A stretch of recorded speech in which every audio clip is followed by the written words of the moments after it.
Yes sir, आ रही है। तो जो last This call is now being recorded. जो लास्ट टाइम अपन ने एक्सपेरिमेंट किया था, शायद वीडियो थोड़ी सी उतनी उसकी क्वालिटी डिक्रीज हो गई थी, तो समझ में नहीं आया था। कुछ बच्चों ने उसमें कमेंट भी किया था। बेटा उसमें समझने जैसा ऐसा कुछ था नहीं कि अपन उसको मतलब इतना ज्यादा क्लैरिटी के साथ वीडियो चाहिए। पर फिर भी आज मैं रिवीजन पॉइंट ऑफ व्यू से यहाँ पर उसी एक्सपेरिमेंट को फिर से परफॉर्म करके बता देता हूँ, ठीक है? तो उससे पहले मैं आप लोगों से कुछ पूछना चाह रहा हूं, वो पता होना चाहिए, उसके बाद ही मैं आगे बढ़ूंगा, ठीक? सबसे पहले तो कोई मुझे ये बताए कि नेचुरल फ्रीक्वेंसी क्या होती है, कोई भी।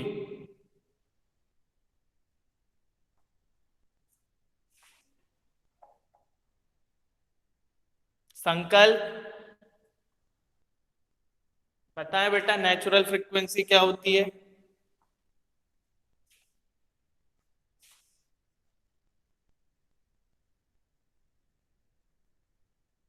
संकल्प आवाज आ रही है बेटा? यस सर, आ रही है। हाँ बताएं बेटा, नेचुरल फ्रीक्वेंसी क्या होती है?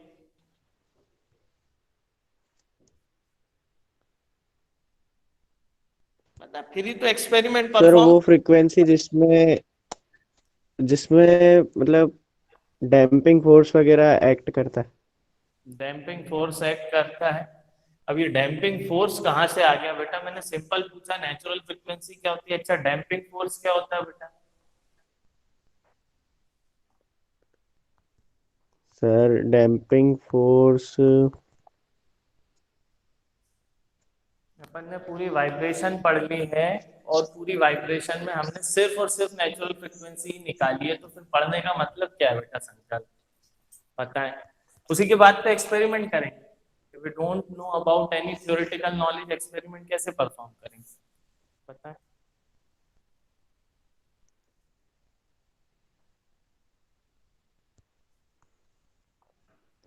कुमुद आप बताएं, यस नेचुरल सर। फ्रीक्वेंसी क्या होती है? इधर उधर की बातें नहीं, सिंपल पूछा है नेचुरल फ्रीक्वेंसी क्या होती है, सिंपल आंसर होना चाहिए नेचुरल फ्रीक्वेंसी का, आप बताएं। Sir, the natural frequency is a frequency at which the system tends to oscillate in the absence of any driven or damping force. हम्म, ये क्या बताया बेटा? सर वो ड्रिवन और डैम्पिंग फोर्स के बिना जो सिस्टम ऑसिलेट करता है सर, अब्सेंस के।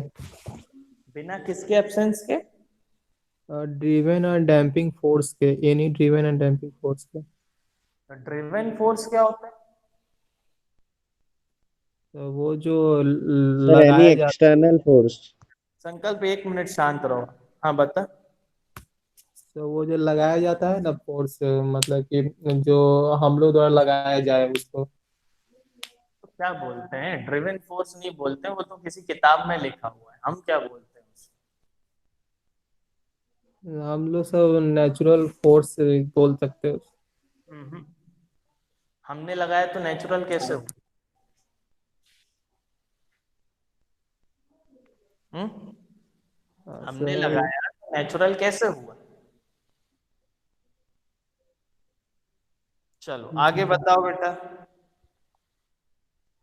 कौन बताएगा? सिकंदर बताएगा।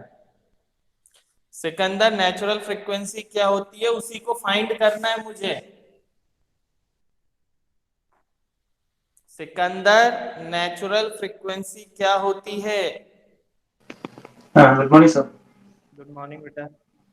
सर नेचुरल फ्रीक्वेंसी एक एक इस तरह की फ्रीक्वेंसी होती है जिसपे system tends to oscillate without any external force और डैम्पिंग। सर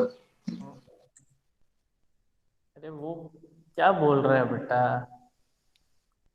इतना कॉम्प्लिकेटेड क्यों बोल रहे हो? बहुत सिंपल है नेचुरल फ्रीक्वेंसी। अच्छा, ये जो बार बार हम फोर्स बोल रहे हैं, वो कौन सा फोर्स है? उसको हम क्या बोल रहा है? फिर अगर एक इस बार वक्त फॉर एक्साइटेड एग्जांपल आपके सामने, एक्साइटेड कर दिया, फिर हाँ उसको वही उसके बोल बाद रहा हूँ कोई ना, फोर्स एक्सटर्नल लगाया नहीं, ऑसिलेटेड फोर्स लगाया नहीं। हाँ जो सामने आपके टेबल रखी है वो इक्विलिब्रियम है।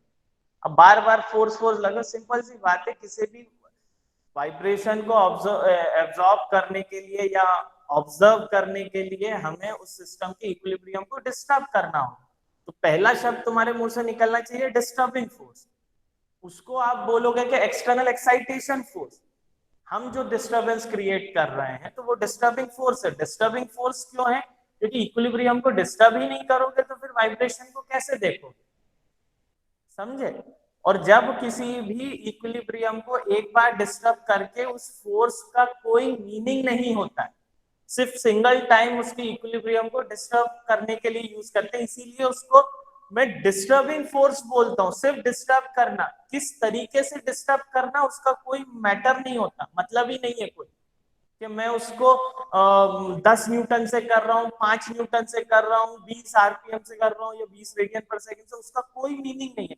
इसीलिए शुरू में ही हम उसको डिस्टर्बिंग फोर्स बोलते हैं। सिर्फ डिस्टर्ब करना, आप अपनी उंगली से डिस्टर्ब कर दो, हाथ से डिस्टर्ब कर दो, हथौड़े से डिस्टर्ब कर दो, ठीक है, but system should be stiff enough to withstand that disturbing load.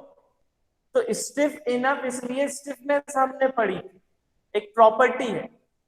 उसके बाद हम आगे बढ़े, दैट विल बी योर मास, जो कि इनहेरिटेंट है किसी भी सिस्टम। जब किसी भी सिस्टम में एक्सटर्नल एक्साइटेशन फोर्स से उसके इक्विलिब्रियम को डिस्टर्ब करते हैं और वहां पर टू एंड फ्रो मोशन देखने को मिलता है, इसको मैंने बोला था वाइब्रेशन। अब अगर टू एंड फ्रो मोशन हो रहा है तो किसी ना किसी फ्रीक्वेंसी पे हो रहा है। वो फ्रीक्वेंसी को नेचुरल फ्रीक्वेंसी बोल रहा हूं क्योंकि वहां पर कोई डैम्पर नहीं है, कोई फोर्स नहीं है जिसका कोई मीनिंग हो, यानी मैग्नीट्यूड किसी फ्रीक्वेंसी के साथ लग रहा। ऐसे टाइप के सिस्टम में जो वाइब्रेशन एग्जीक्यूट होंगे उनको फ्री और नेचुरल वाइब्रेशन बोलता हूँ।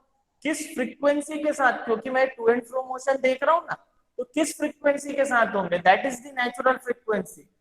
इंपॉर्टेंट इसलिए है क्योंकि ये प्रॉपर्टी है सिस्टम की, इसलिए इंपॉर्टेंट है।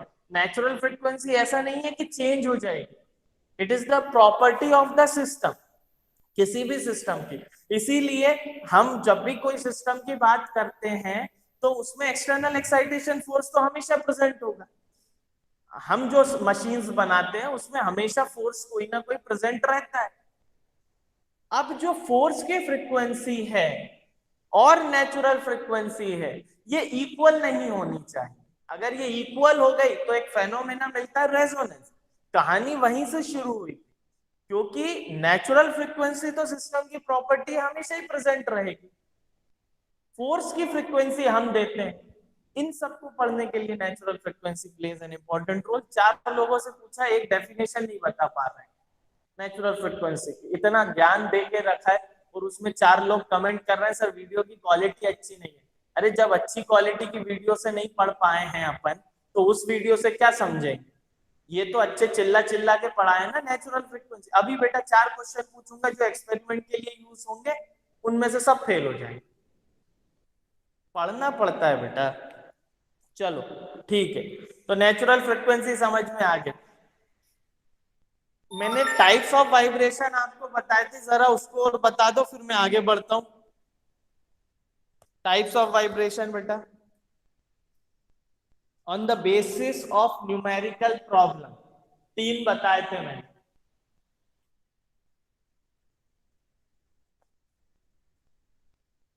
बताए कोई? 1 मिनट, कौशल बताएगा। शायद सबसे ज्यादा डाउट कौशल ने पूछा है। हाँ बेटा कौशल बताए।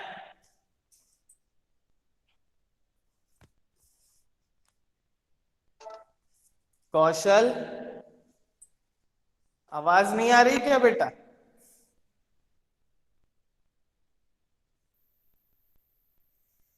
कौशल, अगर आवाज नहीं आ रही है तो इसको बाहर करते हैं। आ गई है अब। हाँ बेटा। Hello. Types of vibration on the basis of numerical problem. हाँ सर, सर नहीं रहता है। बताएं।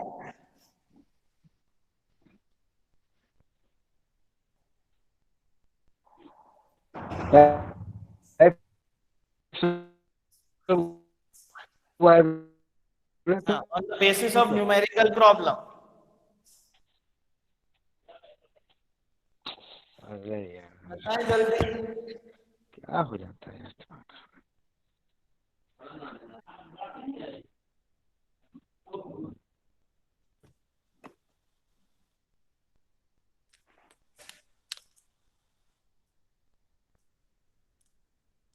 बताना कौशल, इंतजार करूं क्या?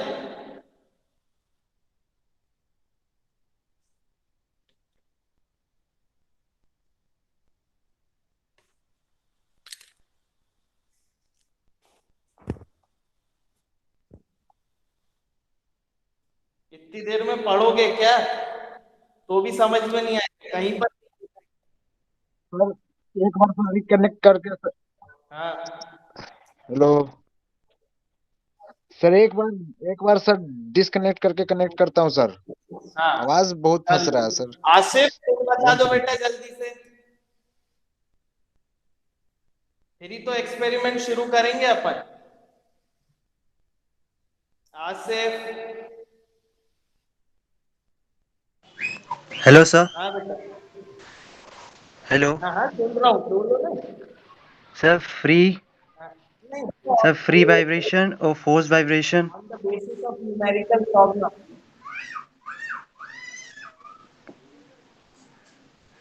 मैंने नहीं बताया वो सही नहीं मिलेगा।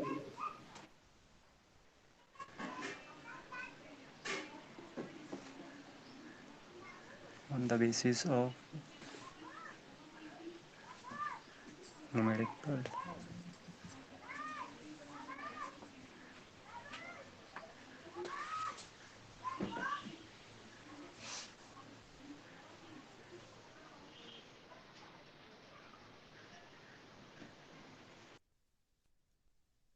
चलो और कोई बता पाएगा? हम बताए सर। बता दो। Damped free vibration, undamped free vibration, force. ये तो आसिफ भी क्या बता। सर? वो तो फोर्स वाइब्रेशन और फ्री वाइब्रेशन, सो उसमें अनडैम्प और डैम भी होता है। अरे होता तो है, ये डैम अनडैम तो हमेशा ही होते हैं। मैंने 3 बताए थे on the basis of numerical problem, that is longitudinal, lateral and तीसरा क्या था? टॉर्सनल। नहीं बताया था, एक स्पेशल क्लास में वीडियो डाला था टाइप्स ऑफ वाइब्रेशन। 4 टाइप के वाइब्रेशन होते हैं on the basis of elements of the vibration. ठीक है, एलिमेंट्स ऑफ द वाइब्रेशन में free, force, damped, undamped 4 type के, 3 टाइप के वाइब्रेशन होते हैं on the basis of numerical problem. Numerical problem में कौन कौन से होते हैं? लॉन्गिट्यूडनल वाइब्रेशन, एक स्प्रिंग मास या जिसमें सोम की क्वेश्चन करवाया था। लेटरल और ट्रांसवर्स, जिसमें हाँ कैंटिलीवर सर। आई थी या पेंडुलम आया था। Third one is your torsional vibration. और बाद में 2 बताया था टॉर्सनल। किस बेसिस पे? टाइम बेसिस पे, steady state vibration and unsteady state vibration. जब भी कोई फोर्स अगर प्रेजेंट है तो वहां पर हमेशा स्टडी स्टेट वाइब्रेशन होती है। टोटल 9 टाइप के वाइब्रेशन थे। छोड़ो, अब से याद रखना, जब भी आपकी प्रैक्टिकल की क्लास होगी उसमें वाइवा होगा and that will decide your practical marks. ठीक है, तो आज हो सकता है कि थोड़ा सा झटका लगा हो आप लोगों को, एकदम पूछ लिया। अगली बार से पूरी वाइब्रेशन अपनी तैयार करके रखें। नेक्स्ट टाइम से शुरू के 10 मिनट, आखिरी के 10 मिनट आपका वाइवा होगा, और उसके बाद अगर किसी ने आंसर नहीं दिया या माइक वाइक इनकी समस्या आई तो फिर आप समझिए। ठीक है, मैं काट दूंगा आपको यहां से। ठीक, चलिए तो शुरू करते हैं एक्सपेरिमेंट, जरा देखते हैं। ठीक है, दिख रहा है बेटा? विजिबिलिटी है? समझ में आ रहा है? दिख रहा हूं मैं? हाँ सर, दिख रहे हैं तो सर आप। मुझे एक्सपेरिमेंट करना है, बहुत सिंपल। क्यों ये इतना सिंपल एक्सपेरिमेंट है? हर्ष सर, हर्ष सर, यस सर स्क्रीन को हॉरिजेंटल करिए, मतलब कैमरा जिसने पकड़ा है। हाँ नाउ ओके, ठीक है। तो मैं ये कह रहा हूँ बेटा कि नेचुरल फ्रीक्वेंसी पता होनी चाहिए कि उसके इफेक्ट्स क्या होते हैं। मैंने सिंपल पेंडुलम का केस लिया था। Here this is a simple pendulum. ऊपर स्प्रिंग पे ध्यान मत दीजिए, मैंने सिर्फ सपोर्ट के लिए रखा। ठीक, तो मुझे एक्सपेरिमेंट में क्या करना है बेटा? एक्सपेरिमेंट में मुझे करना है उसकी नेचुरल फ्रीक्वेंसी फाइंड करनी है। फाइंड करनी है बोल सकते हैं, या एक रिलेशन जो मेरे को मिलता है, कोई बताएगा सिंपल पेंडुलम की नेचुरल फ्रीक्वेंसी क्या होती है? कोई भी? सिंपल पेंडुलम की नेचुरल फ्रीक्वेंसी क्या होती है? कोई भी?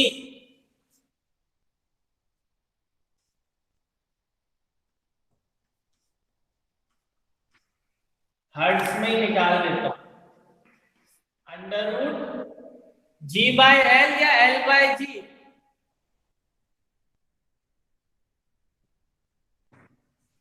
L by l by g. L. बताओ ना बेटा, ये हर्ट्ज में लिखा हुआ natural frequency of a simple pendulum. Sir g by l होगा सर। और 1/2 पैसा ही है। तो टाइम पीरियड क्या होता है? 1 में fn, that will be 2 pi under root l by g. इस एक्सपेरिमेंट का ऑब्जेक्टिव है कि इस रिलेशन को वैलिडेट करना है प्रैक्टिकली। थ्योरेटिकली जो नेचुरल फ्रीक्वेंसी निकाली थी that is 1/2 pi under root g by. Now practically मुझे इसको वैलिडेट करना है, तो मैं उसके टाइम पीरियड को वैलिडेट कर देता हूं। Time period is inverse of frequency in hertz, so that the relation will be 2 pi under root L by G। तो मैं प्रैक्टिकली और थ्योरेटिकली रिलेशन निकालता हूं, कितना वेरी आता है। ठीक, चलिए तो उसके लिए मैं अपन पहले मान लेते हैं कि सिर्फ 10 ऑसिलेशन की बात कर रहा हूं। कितने की बात कर रहा हूं? 10 ऑसिलेशन। क्योंकि टाइम निकालना है तो नंबर ऑफ ऑसिलेशन फिक्स करने होंगे।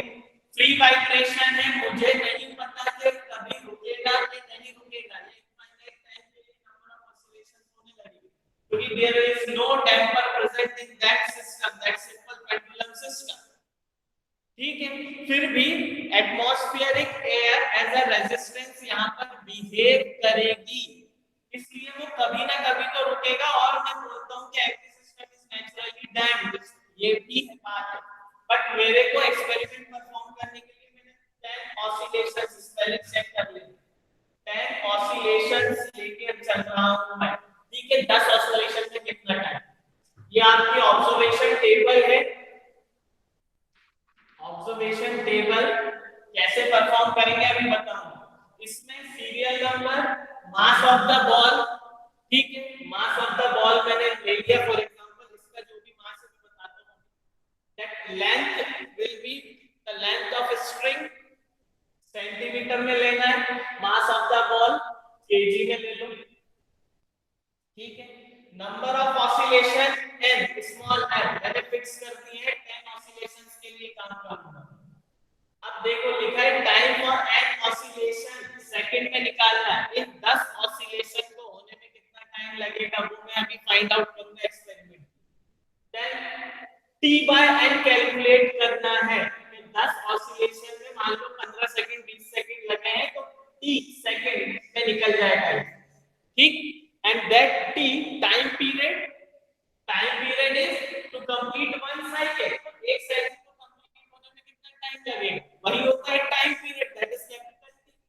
अगर मेरे को 10 ऑसिलेशन में 15 सेकंड लगे तो 15 divided by 10, 1.5 second will be your completion of one oscillation. One oscillation completion का मतलब होता है एक साइकिल में लगने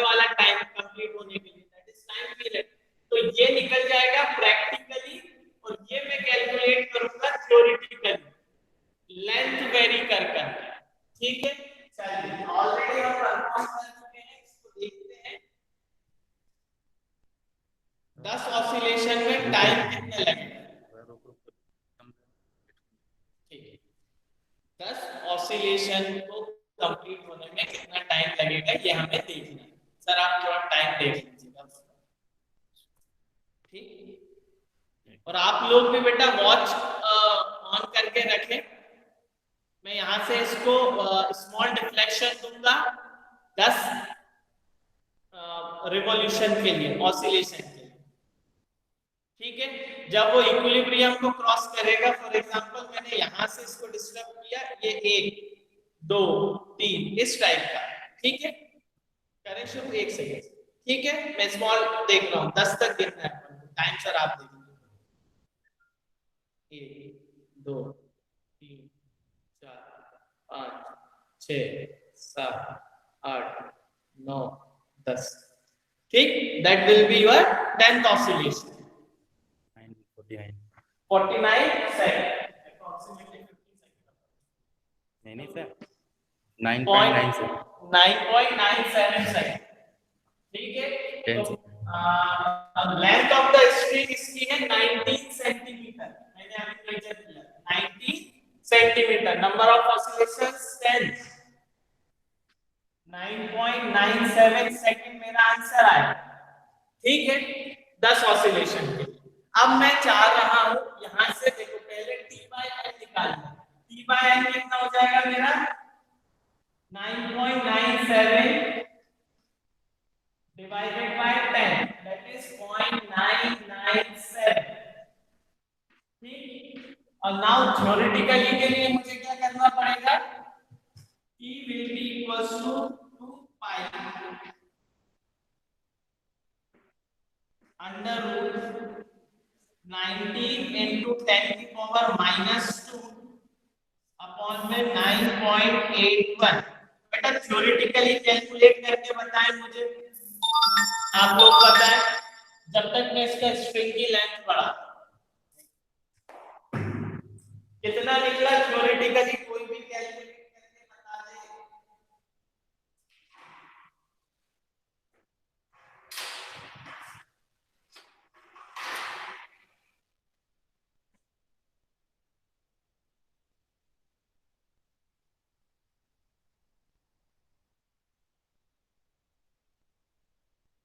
जल्दी करो।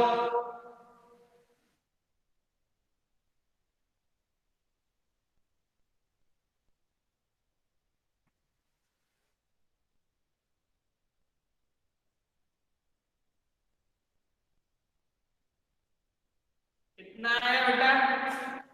अरे इतना छोटा सा काम करने में दिक्कत आ रही है?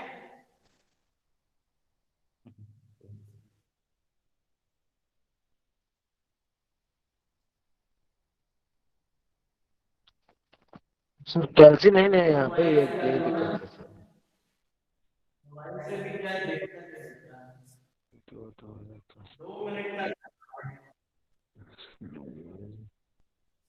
हाँ सर, वो कर सकते कोई हो, दूसरा कोई मोबाइल दिक्कत नहीं है, तो कोई भारी कैलकुलेशन नहीं है।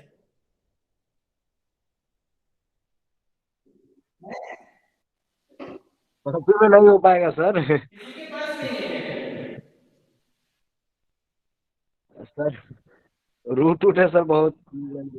कर लो आराम। सर दूसरा मोबाइल देखना पड़ेगा अब। वो 1 सेकंड इसको। हाँ सर कर रहे वेट सर, रुकिए सर कर रहे।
सर 0.87 आ रहा है सर मेरा 0.874 मतलब अपन इतना ज्यादा दिक्कत नहीं है 0.87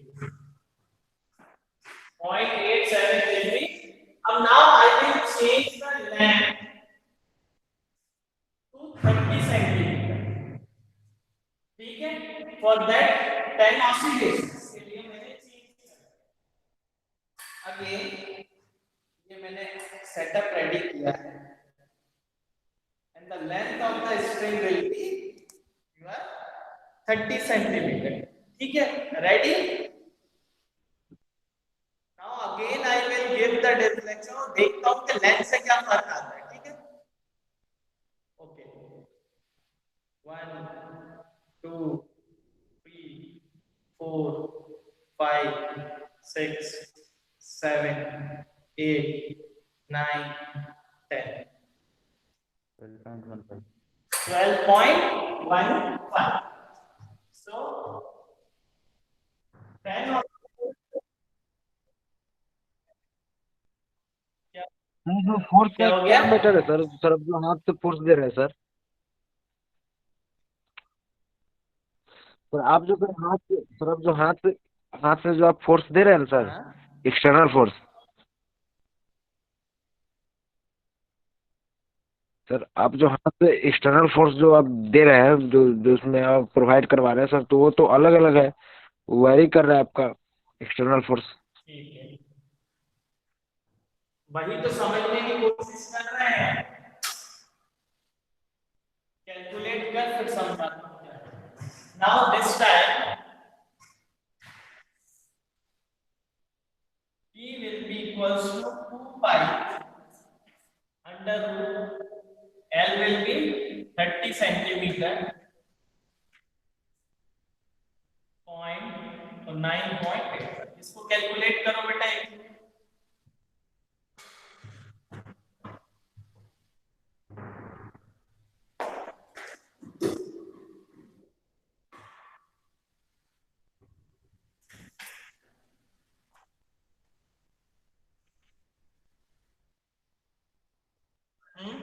हेलो सर टी एम्पलीट्यूड पे डिपेंड नहीं करता है सर एम्पलीट्यूड पे जैसे आपने एक्सटर्नल फोर्स जब एक्साइटेशन के लिए उसको आपने ज्यादा लगा दिया या कम लगा दिया तो एम्पलीट्यूड पे डिपेंड करेगा क्या कि आपने ज्यादा एम्पलीट्यूड दिया है तो उसकी जो टी है जो वो कम या ज्यादा हो सकता है वही तो हमें देखना है बेटा 2 बजे शांति तो रख इसका आंसर तो निकाल समझाता हूँ ना भाई 1.098 आएगा सर 1.098 सेम सर 1.098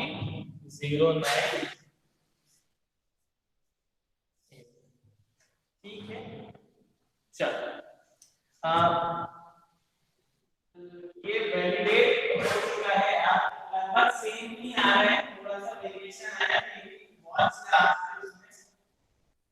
थोड़ा सा चेंज आता है तो अभी पहले यही एक्सपेरिमेंट है इसको वेरीफाई करना होता है आपको बोलते हैं टी स्क्वायर वर्सेस एल के बीच में ग्राफ बनाना है तो वो ग्राफ आप ड्रॉ करें एल की अलग-अलग वैल्यूज में टी स्क्वायर की वैल्यू फाइंड करें यहां से ठीक है ये दो ऑब्जर्वेशंस मैंने आपको निकाल दिया है एक ऑब्जर्वेशन ये हो सकता है कि हम मास ऑफ द बॉल को भी वेरी करें फॉर द सेम लेंथ अभी मैंने क्या सेम रखा मास ऑफ द बॉल क्योंकि इस फ्रीक्वेंसी के फार्मूले में कहीं पर भी मास नहीं आ रहा है इसलिए मास की रिक्वायरमेंट नहीं ठीक है मैं ये कर सकता हूं कि सेम लेंथ के लिए मास वेरी कर तब मैं इफेक्ट इसका देखूंगा ठीक है अब मैं ये कह रहा हूं कि किसी भी स्प्रिंग और मास सिस्टम को फॉर एग्जांपल मैंने ये बोला आपसे इसको देखें ठीक है अगर ये एक स्प्रिंग और मास सिस्टम मैंने ऐसे अटैच करके रखा हुआ है जब मैं इसको डिस्प्लेस कर रहा हूं नीचे की तरफ और हमेशा मैं किस पे बात कर रहा हूं मैंने 2 सेंटीमीटर, 4 सेंटीमीटर, 10 सेंटीमीटर नहीं लिया है, मैंने क्या लिया था, सिर्फ x लिया। जैसे ही इसको लीनियरली डिस्प्लेस किया नीचे की तरफ, तो ये वाले वाइब्रेशन ऑब्जर्व होते हैं, दैट इज लॉन्गिट्यूडनल वाइब्रेशन। इसकी इक्वेशन आई थी mx dot dot plus kx equals to 0 and x का सॉल्यूशन आया था sin omega n t plus phi या माइनस फाई। ठीक है, यहां से मैंने ओमेगा n निकाला था, दैट इज नेचुरल फ्रीक्वेंसी। ठीक, आप जो इनिशियल डिस्प्लेसमेंट देते हो उस पे नेचुरल फ्रीक्वेंसी पे उसका कोई भी फर्क नहीं पड़ता है, ये मैंने पहले भी समझाया था आपको, क्योंकि वो तो एक डिस्टर्बिंग फोर्स है, कम हो या ज्यादा उस पे नेचुरल फ्रीक्वेंसी पे फर्क नहीं आता, क्योंकि नेचुरल फ्रीक्वेंसी प्रॉपर्टी है सिस्टम की, वो डिस्टर्बिंग फोर्स पे डिपेंड नहीं करती। हाँ, डिस्टर्बिंग फोर्स उतना ही होना चाहिए जितना सिस्टम एक्सटेंड कर पाए। ठीक है, अभी मैंने ज्यादा दिया कम दिया इससे फर्क नहीं होगा, क्योंकि मैंने साथ में लेंथ चेंज की थी, इसलिए फ्रीक्वेंसी चेंज हुई, ये टाइम पीरियड चेंज हुआ, अल्टीमेटली फ्रीक्वेंसी चेंज हुई। अगर सेम लेंथ पे मैं डिफ्लेक्शन ऊपर नीचे देता, मान लो जो मैंने लीनियर डिफ्लेक्शन दिया था ना, सॉरी एंगुलर डिफ्लेक्शन 4 डिग्री दो, 10 डिग्री दो, 6 डिग्री दो, 2 डिग्री दो, उससे नेचुरल फ्रीक्वेंसी पे कोई फर्क नहीं पड़ता है, याद रखिए। ठीक है, मैंने लेंथ वैरी किया है इसलिए चेंज हुई है, क्योंकि जब मैंने सिंपल पेंडुलम की बात की थी तो सिंपल पेंडुलम में जब प्रॉपर्टी जब इसका इक्वेशन ट्राई की थी तो natural frequency come out to be L by G। ठीक है, तो ये बात बिल्कुल ध्यान रखिए, रिफ्लेक्शन या इनिशियल डिस्टरबेंस फोर्स से कोई फर्क नहीं पड़ेगा उसकी नेचुरल फ्रीक्वेंसी से। ठीक है, तो ये एक सिंपल एक्सपेरिमेंट था, सिंपल एक्सपेरिमेंट। इसके बाद जो हम आगे चलेंगे that will be your, just 1 second, आगे अब हम धीरे धीरे फोर्स और डैम्पिंग को इंट्रोड्यूस करेंगे। कोई और क्वेश्चन हो तो पूछे बेटा, कि मैं ही पूछता रहूंगा और आप आंसर नहीं देंगे। सर फ्रीक्वेंसी के लिए दो टर्म यूज होते, साइन यूज होते हैं, एक ओमेगा और सर वही बात हमको सर समझ नहीं, एक्सटर्नल फोर्स। इन दोनों में रिलेशन क्या है? वो कभी कभी कंफ्यूजन होता है दोनों में। एक ओमेगा है जो नेचर एंगुलर फ्रीक्वेंसी को प्रेजेंट करता है। क्या पूछ रहा है? कहीं पर ओमेगा लिखा हुआ है, कहीं पर ओमेगा एन लिखा हुआ है।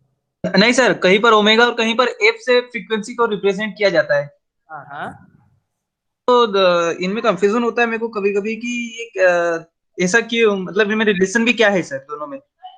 बेटा वीडियोस देखिए मेरी। हाँ सर। बेटा पहली ही क्लास में मैंने बता दिया था, पहली क्लास में, बस 2 मिनट में, पहली क्लास में मैंने बताया था कि वह नेचुरल फ्रीक्वेंसी हम रेडियन पर सेकंड में ले रहे हैं तो मैं ओमेगा से रिप्रेजेंट कर रहा हूं, जब मैं एफ लेता हूं तो हर्ट्ज में रिप्रेजेंट करता हूं, बस दोनों ही नेचुरल फ्रीक्वेंसी है। बस अपन ने डिफरेंशिएट करने के लिए रेडियन पर सेकंड के लिए ओमेगा यूज किया है और दूसरा हर्ट्ज के लिए एफएन यूज किया है, सिंपल है। सर साइकिल पर सेकंड किसी की यूनिट होती है क्या सर, दो में से? किसकी? साइकिल पर सेकंड। अबे साइकिल पर सेकंड क्या होता है समझ जरा, number of cycle per unit time क्या है ये? Number of cycle per unit time किसकी डेफिनेशन है यार? गोली मार दो मेरे को तुम लोग।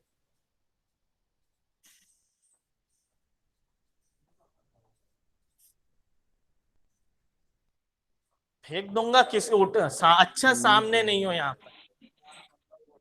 Number of cycle per unit time, अगर अभी न्यू बेबी बॉर्न कोई हुआ है उससे पूछो, वो भी बता देता है कि दिस इज फ्रीक्वेंसी, बचपन से पढ़ते हुए आ रहे हैं।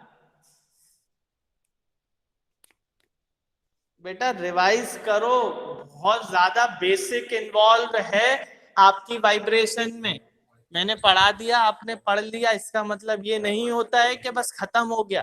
यहाँ पर मैं फिर चिल्लाता रहूंगा, पूरी की पूरी फिजिक्स, पूरा सोम, पूरा टोम सब इन्वॉल्व है उसमें। चलो आगे पूछो, काटना शुरू किया तो लंबा खिंच जाएगा। कोई और डाउट है क्या? एंड करने जा रहा हूं। नेक्स्ट क्लास से जब वाइवा हो तो पढ़ के बिल्कुल आना बेटा, नहीं तो मैं फिर उड़ा दूंगा तुम लोगों को। ठीक है? ठीक है। Yes sir. चलो, और कोई डाउट? No sir. चलो साइन आउट करते हैं। Good day.